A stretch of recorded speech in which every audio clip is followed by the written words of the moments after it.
नफ्या तोट्याची ही ट्रिक माहीत आहे का?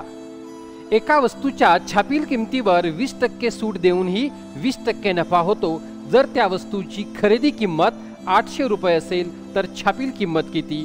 येथे आपल्याला खरेदी किंमत ज्याला आपण कॉस्ट प्राइस म्हणतो आणि छापील किंमत मार्क प्राइस म्हणतो यांचा रेशो भेटतोय। होय, तो कसा?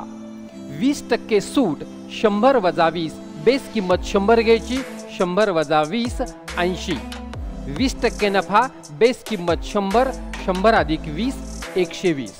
येथे गणितामध्ये मला खरेदी किंमत 800 दिली, म्हणजेच मी म्हणणार 80 युनिट 80 भाग म्हणजेच 800 आहे।